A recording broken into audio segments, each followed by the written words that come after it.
Corona தடுப்பூசி போட்டு மாரடைப்பு வருதுன்னு சொல்லிட்டு ஆஸ்ட்ராசெனகா நிறுவனமே ஒத்துக்குச்சு அப்படின்னு சொல்லிட்டு பயங்கரமான ஒரு வைரல் பிரேக்கிங் நியூஸ். இது எந்த அளவுக்கு உண்மை அப்படின்றத இந்த வீடியோவில் பார்ப்போம். ஆக்சுவலாக நம்ம எல்லாருக்குமே பார்த்தீங்கன்னா கொரோனாக்கு கோவிஷீல்டு அப்படின்ற வேக்சின் பெரும்பாலான நபருக்கு கொடுத்துருப்பாங்க. இந்த வேக்சின் பார்த்தீங்கன்னா ஆஸ்ட்ராசெனகான்ற நிறுவனம் யூகேல தயாரித்த வேக்சின். அந்த வேக்சின் இந்தியாலையும் பார்த்தீங்கன்னா சீரம் இன்ஸ்டியூட் ப்ரொக்யூர் பண்ணி இங்கே நம்ம இந்தியாவுக்கு எல்லாருக்கும் போட்டிருந்தாங்க. இது எந்த அளவுக்கு அச்சத்தை உண்டாக்குது மக்கள்கிட்ட அப்படின்னா, இந்த வேக்சின் பார்த்தீங்கன்னா ஹார்ட் அட்டாக் வருது, இது வருது, நாங்கள் அப்பயே சொன்னல, நடிகர் விவேக் பார்த்தீங்களா இதனால தான் இறந்தாருன்னு சொல்லிட்டு ஏகப்பட்ட நெட்டிசன்கள் போட்டு மெசேஜை போட்டு ரீல்ஸை போட்டு பேசிட்டு இருக்காங்க. ஃபர்ஸ்ட் ஆஃப் ஆல் முக்கியமான கான்செப்ட், எதனால ஆஸ்ட்ராசெனகா அந்த வார்த்தையை சொல்லுச்சு அப்படின்னு நம்ம பார்ப்போம். அந்த இடத்துல பார்த்தீங்கன்னா யூகேல ஒரு 4-5 பேர் எல்லாருமே சேர்ந்து கேஸ் போட்டிருக்காங்க ஆஸ்ட்ராசெனகா நிறுவனத்து மேலே. அதாவது உங்கள் வேக்சின் யூஸ் பண்ணி தான் எனக்கு மூளையில் ரத்த குழாய் வெடிச்சு ரத்தம்லாம் கசியுது, எனக்கு ஹார்ட் அட்டாக் வந்திருக்கு, இந்த மாதிரிலாம் கேஸ் போடும் போது அந்த கேஸ் ட்ரையலில் கோர்ட் ட்ரையலில் வாதாடும் போது அந்த இதில் ஆஸ்ட்ராசெனகா நிறுவனம் என்ன சொல்கிறாங்கன்னா, இது வேக்சினோட ரொம்ப ரேர் சைடு எஃபெக்ட். அந்த சைடு எஃபெக்ட் பேர் பார்த்தீங்கன்னா டிடிஎஸ், த்ராம்பாட்டிக் த்ராம்போசைட்டோபெனிக் சிண்ட்ரோம் ஆர் த்ராம்பாட்டிக் த்ராம்போசைட்டோபெனிக் பர்பியூரா அப்படின்னு சொல்றாங்க. த்ராம்பாட்டிக் த்ராம்போசைட்டோபெனிக் சிண்ட்ரோம்னா என்ன அப்படின்னு பார்ப்போம். த்ராம்பாட்டிக்னா என்னன்னா ரத்த கட்டை ஃபார்ம் பண்றது. த்ராம்போசைட்டோபீனியா அப்படின்னா என்னன்னா, த்ராம்போசைட் அப்படின்ற என்னன்னா பிளேட்லெட்ஸ், அதாவது ரத்தத்துல ரத்த அணுகளை ஸ்ட்ராங் பண்ணி கிளாட் பண்றது. பிளேட்லெட்னு ஒரு முக்கியமான அணு இருக்கு. இந்த பிளேட்லெட் அணு குறையிறது பேர் தான் த்ராம்போசைட்டோபீனியா. ஸோ த்ராம்பாட்டிக் த்ராம்போசைட்டோபெனிக் சிண்ட்ரோம் அப்படின்ற சிண்ட்ரோம் பாத்தீங்கன்னா இந்த ரத்தக்கட்டு ஃபார்ம் ஆகி ரத்த அணுக்கள் குறையிற ஒரு சிண்ட்ரோம். இது ரொம்ப ரேரா இந்த கோவிஷீல்டு போடுறதுனால வரக்கூடும். எவ்வளவு அப்படின்னு பார்த்தீங்கன்னா 0.0002%. அதாவது 100 பேர் இருந்தாங்கன்னா அதுல 2 பேருக்கு வந்தா 2%. 200 1000 பேர்ல 2 பேருக்கு வந்ததுன்னா 0.2, 10,000 பேர்ல 2 பேருக்கு வந்ததுன்னா 0.002. இப்போ இது 1,00,000 பேர்ல யாராவது ஒரு 2 பேருக்கு வரக்கூடும் அப்படின்னு சொல்லிட்டு ரொம்ப ரொம்ப ரேர் சைடு எஃபெக்ட் தான் ஆஸ்ட்ராசெனகா தெரிவிச்சிருக்கு. இப்போ இந்த இடத்துல மக்கள் என்ன கவனிக்கணும் அப்படின்னு பார்த்தீங்கன்னா, இந்த வேக்சினோட ரிஸ்க் பெனிஃபிட் ரேஷியோ கவனிக்கணும்.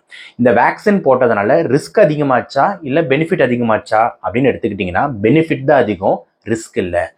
ஏகப்பட்ட லைஃப் சேவ் பண்ணியிருக்கோம். ஏகப்பட்ட லைஃப் இந்த கோவிட்னால இறந்து போய் வென்டிலேட்டரில் போகிறது இந்த வேக்சின் தடுத்து இருக்கு. ஆனால் இந்த மாதிரி மைல்டாக ஒரு சில ரிஸ்க் ரொம்ப ரொம்ப ரொம்ப ரொம்ப கம்மி, 0.002% தான் இருக்கு. அதனால யாரும் அச்சை கொண்டு பயப்பட வேண்டிய அவசியம் கிடையாது. நீங்களே யோசிச்சு பாருங்க, கொரோனா வந்ததுக்கு அப்புறம் ஃபர்ஸ்ட் வேவ், செகண்ட் வேவ், இந்த ஆல்ஃபா பீட்டா டெல்டா வேரியன்ட் அப்போ ஹாஸ்பிட்டலில் இடம் கிடையாது, வென்டிலேட்டரில் இடம் கிடையாது, ஐசியூவில் இடம் கிடையாது, ஆம்புலன்ஸ் நின்றுட்டு இருந்தோம், ஆக்சிஜன் பற்றாக்குறைன்ட்டு ஏகப்பட்ட டெத்ஸை நம்ம பார்த்தோம். ஆனால் இந்த டெல்டா முடிஞ்சுட்டு ஆமிக்ரான் ஒரு வேரியன்ட் வருது. அந்த ஆமிக்ரான் வேரியன்ட் பார்த்தீங்கன்னா இந்த டெல்டா வேரியன்ட்டோட 10 மடங்கு அதிகம் அப்படி இப்படின்னு நியூஸ் வந்தது. என்னமோ நடக்க போகுது, இன்னும் டெத் இன்க்ரீஸ் ஆக போகுதுன்னு. ஆனால் ஒருத்தர் கூட பெரிய அளவில் பாதிக்கப்பட்டது இந்த ஆமிக்ரான் வேரியன்ட்ல. ஏன், என்ன வித்தியாசம் நடந்தது இந்த டெல்டாக்கும் ஆமிக்ரானுக்கும் நடுவில் அப்படின்னு பார்த்தீங்கன்னா, தடுப்பூசின்னு ஒரு கதாநாயகன் இருந்தாரு.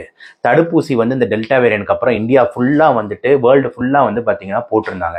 ஸோ தடுப்பூசி போட்டதுக்கு அப்புறம் அந்த ஆமிக்ரான் வேரியன்ட்ல பெருசா ஒன்றும் எஃபெக்ட் ஆகல. ஸோ தடுப்பூசி ஒரு பெரிய கேம் சேஞ்சரா இருந்தது. ஏகப்பட்ட லைஃபை சேவ் பண்ணிருக்கு. நீங்களாம் நல்லா யோசிச்சு பாருங்க.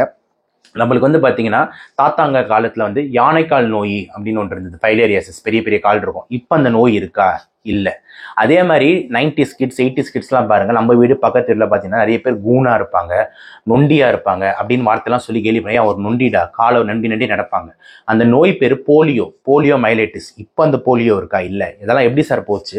இந்த தடுப்பூசினால தான் போச்சு. ஓகேங்களா? போலியோ எராடிகேட் பண்ணதே தடுப்பூசி. Oral polio vaccine, injectable polio vaccine போட்டு, பல்ஸ் போலியோ இம்யூனைசேஷன் போட்டு தான் போலியோ எராடிகேட் ஆச்சு. அதே மாதிரி கொரோனாவோட டெத்ஸ் கண்ட்ரோல் ஆனது காரணம் வேக்சின். ஸோ வேக்சின்ன்றது ஒரு கடவுள் மாதிரி, வரப்பிரசாதம் மாதிரி நம்மளை காப்பாத்துச்சே தவிர இந்த மாதிரி ரிஸ்க் ஆகி இதை பேர் எல்லாருக்கும் ஹார்ட் அட்டாக் வருது வேக்சினால தான் அப்படின்னு சொல்றது தவறான கருத்து. மிக மிக மிக மிக ரேர். ஹார்ட் அட்டாக் சர்வே எடுத்து பார்த்தோம்னா ஹார்ட் அட்டாக்கு முக்கியமான காரணம் என்ன சொல்றாங்கன்னா, சேஞ்சிங் லைஃப் ஸ்டைல். இப்போ நீங்க ஒரு ஹார்ட் அட்டாக் வருதுன்னா இது கொரோனா வேக்சினால தான் அப்படின்றத யோசிக்கிறது நான் சாப்பிட்ற பர்கர்னால, பிஸானால, நான் அடிக்கிற சிகரெட்னால, நான் குடிக்கிற ஆல்கஹால்னால, இல்லைன்னா நான் சரியா தூங்காததுனால, ஸ்ட்ரெஸ்னால, பிபினாலன்னு யாரும் யோசிக்கிறது இல்லை. ஓகேங்களா?